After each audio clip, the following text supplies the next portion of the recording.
Nunca pensé que un trabajo pudiera cambiarte tanto, no por lo que haces, sino por lo que te obliga a sentir. Cuando entré por primera vez en aquella oficina, lo único que quería era encajar. Era mi primer empleo serio, y tenía ese brillo ingenuo de quien cree que todo esfuerzo será reconocido, que las personas son justas, que la vida en un entorno laboral se parece a lo que enseñan los manuales. Pero bastó una semana para entender que no, que hay lugares donde la amabilidad es una fachada y el silencio, una forma de supervivencia. Mi jefa se llamaba Laura. Tenía una voz suave, pero cada palabra suya caía con el peso exacto de quien está acostumbrada a mandar. Recuerdo que el primer día me sonrió, pero fue una sonrisa estudiada, casi mecánica. Me dijo que confiaba en mí, que esperaba grandes cosas. Y aún así, en su mirada había algo que no supe interpretar entonces. Una mezcla de curiosidad y desdén, como si quisiera comprobar cuánto duraría antes de quebrarme. Los primeros meses fueron un equilibrio extraño entre la ilusión y la alerta.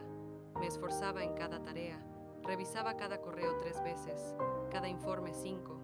Llegaba antes de tiempo, me iba después de todos. Quería demostrar que valía la pena, que podía ser parte de ese engranaje sin perderme.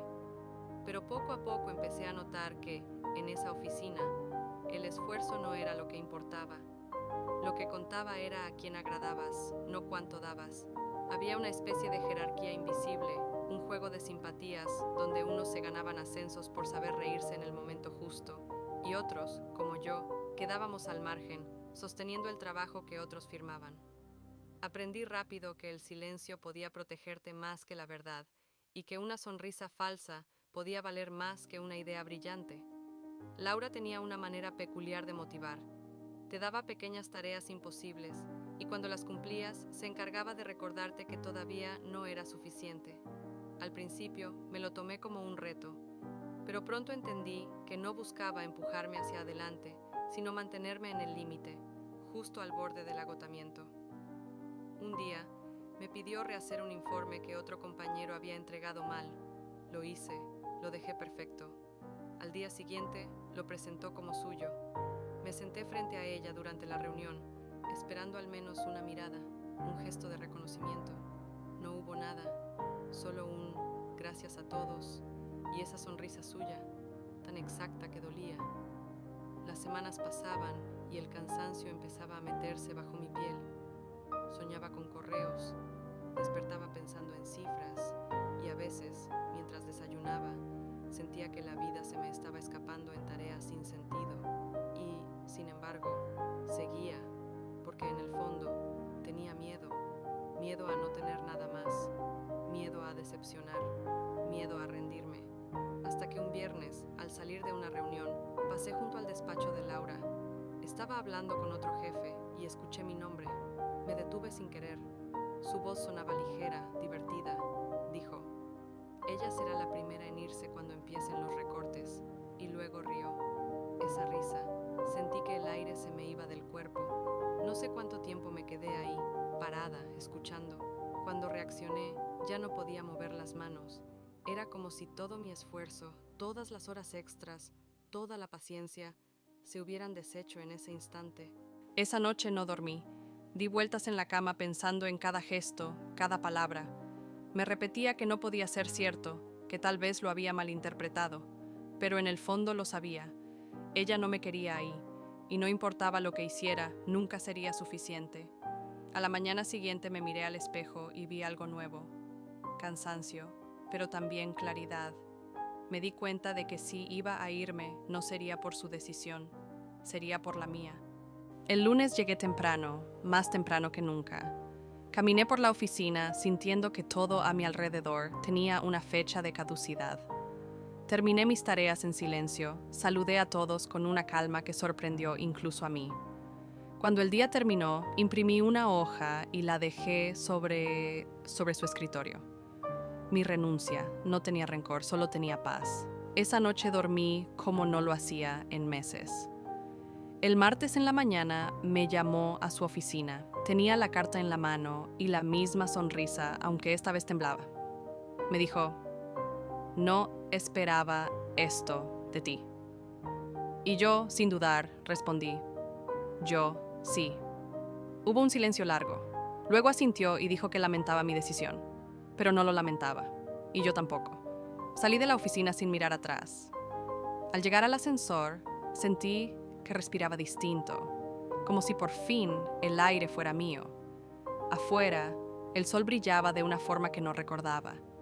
Caminé sin rumbo, con las manos vacías y el corazón lleno de algo que hacía mucho no sentía: alivio. Y entonces lo entendí. No era solo dejar un trabajo, era recuperar mi voz. Después de dejar la carta sobre su escritorio, caminé hacia la salida sin mirar atrás. Por primera vez en meses, sentí que respiraba de verdad. No había aplausos, ni despedidas, solo el sonido de mis pasos y el murmullo lejano de la ciudad. Pero no importaba. Ese silencio era mío y lo disfruté. Los primeros días fueron extraños. Dormía más de lo habitual, caminaba sin rumbo y sentía un vacío raro. Había dejado algo que me consumía, pero también había dejado un lugar donde nadie podía dictar mi valor. Era una mezcla de miedo y alivio. Me preguntaba si había hecho lo correcto, si lograría encontrar algo mejor, si mi vida laboral volvería a tener sentido. Con el tiempo, ese miedo se transformó en calma. Me di cuenta de que no necesitaba demostrarle nada a nadie. Que la vida no se trata de sobrevivir a quienes intentan apagarte, sino de aprender a brillar en tus propios términos. Comencé a reconectar conmigo misma, con mis intereses, mis ideas, mis sueños. El silencio dejó de dar miedo y se volvió espacio. Espacio para pensar, para decidir, para crecer. Recibí noticias de la oficina antigua. Laura había enfrentado sus propios problemas. No era mi venganza, no la celebré, pero hubo una sensación de justicia natural. La vida, a veces, equilibra sus cuentas sin que intervengas. Eso me enseñó que el verdadero triunfo no es derrotar a alguien más, sino ganar tu propia libertad. Luego encontré otro trabajo, diferente, más humano, con personas que escuchaban y apreciaban. Allí entendí que el ambiente importa tanto como tu esfuerzo. Aprendí que tu valor no se mide por la mirada de otros, sino por cómo te sientes contigo mismo. Pude trabajar sin miedo, sin fingir, sin agotarme tratando de encajar. Esa sensación de tranquilidad era un lujo que no había sentido en años, y cada día me recordaba que mi decisión de irme fue correcta. Después de dejar la carta sobre su escritorio, caminé hacia la salida sin mirar atrás. Por primera vez en meses, sentí que respiraba de verdad. No había aplausos, ni despedidas, solo el sonido de mis pasos y el murmullo lejano de la ciudad. Pero no importaba. Ese silencio era mío y lo disfruté.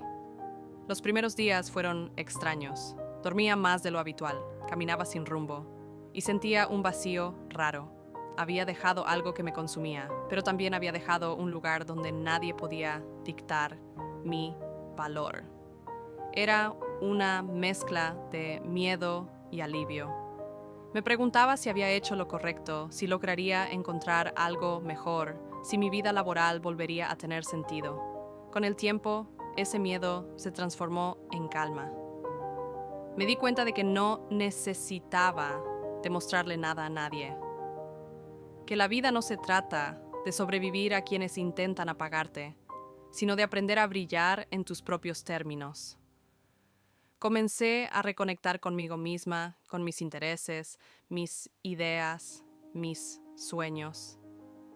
El silencio dejó de dar miedo y se volvió espacio. Espacio para pensar, para decidir, para crecer. Recibí noticias de la oficina antigua. Laura había enfrentado sus propios problemas. No era mi venganza, no la celebré, pero hubo una sensación de justicia natural. La vida, a veces, equilibra sus cuentas sin que intervengas. Eso me enseñó que el verdadero triunfo no es derrotar a alguien más, sino ganar tu propia libertad.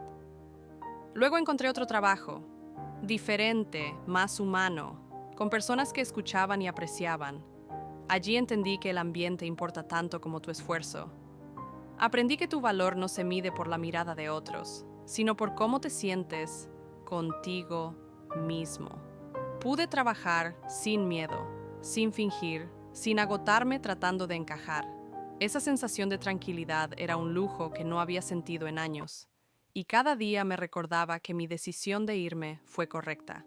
Y verás que cada paso hacia adelante, aunque incierto, aunque temeroso, aunque lleno de dudas, te llevará a un lugar donde puedes respirar, donde puedes crecer, donde puedes sentir que tu vida te pertenece. Porque la libertad no siempre viene acompañada de aplausos ni de reconocimiento. A veces, la libertad se siente en la calma de la noche, en el silencio de tu propia compañía, en la sensación de que tu corazón ya no está encadenado por la aprobación de nadie más. Recuerdo los días después de irme, cuando me despertaba sin alarma, cuando podía desayunar tranquila, cuando podía caminar por la ciudad, sin sentir que cada mirada evaluaba mi desempeño. Al principio fue extraño, casi incómodo. Había aprendido a sobrevivir en tensión constante y de repente el espacio estaba vacío. Pero pronto descubrí algo maravilloso. Ese vacío era mío, pertenecía a mi propia vida, a mis propias decisiones, a mi tiempo. Y con cada día que pasaba, llenaba ese espacio con lo que realmente importaba. Lecturas que siempre había pospuesto, llamadas que siempre había evitado, paseos que nunca me había permitido. Cada recuerdo doloroso de aquella oficina, cada pequeño desprecio, cada sonrisa calculada de Laura, ahora se transformaba en una lección silenciosa. Aprendí a identificar a las personas que drenan tu energía y a las que te impulsan. Aprendí que no todo reconocimiento llega de afuera. A veces, el aplauso más importante es el que te das a ti mismo. Aprendí que la fuerza no siempre se ve en lo que haces por los demás, sino en lo que te permites hacer por ti mismo. Y así, lentamente, mi vida empezó a cambiar. Encontré trabajos distintos, personas distintas, ambientes distintos, lugares donde podía equivocarme sin sentir que todo se derrumbaba, donde mis ideas eran escuchadas, donde mis esfuerzos no se ignoraban. Descubrí que no tenía que luchar por la validación de nadie, que podía establecer mis propios estándares, mis propios límites, mis propios valores. Lo más sorprendente fue darme cuenta de que el miedo que sentía durante meses se había transformado. Ya no era miedo a perder, ni miedo a no ser suficiente. Era miedo al conformismo, miedo a no aprovechar la oportunidad que había creado para mí misma. Y con ese miedo aprendí a ser valiente de verdad. Porque la verdadera victoria no está en resistir a los demás, sino en resistirse a dejar que te definan, en recuperar tu voz, en decidir tu camino, en aceptar que tu vida, con todo lo que trae, con todo lo que duele y todo lo que brilla, es solo tuya. Hoy puedo decir que fui valiente. Hoy puedo decir que me elegí a mí misma. Y aunque el pasado sigue conmigo, ya no pesa. Ahora lo miro como un maestro silencioso, como alguien que me enseñó que cada obstáculo, cada injusticia, cada dolor puede transformarse en la fuerza que necesitas para levantarte, para avanzar y para brillar. Y si alguna vez te encuentras en un lugar donde no te valoran, recuerda esto. Irse no es perder, es ganar. No quedarte no es ser fuerte, es permitir que te roben tu tiempo, tu energía, tu vida. Elegirte a ti mismo es el acto más valiente que puedes hacer.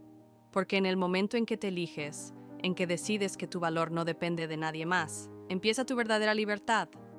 Respira, mírate al espejo, aprecia lo que eres, agradece lo que has superado y sigue adelante, porque hay un mundo esperando por ti, un lugar donde tu esfuerzo tiene sentido, donde tu luz puede brillar, donde tu voz puede ser escuchada. Yo aprendí eso y ahora sé que, pase lo que pase, siempre puedo elegir. Siempre puedo ir hacia adelante. Siempre puedo ser fiel a mí misma. Siempre puedo decidir cómo vivir. Esa es la lección que nadie puede quitarme. Esa es mi victoria.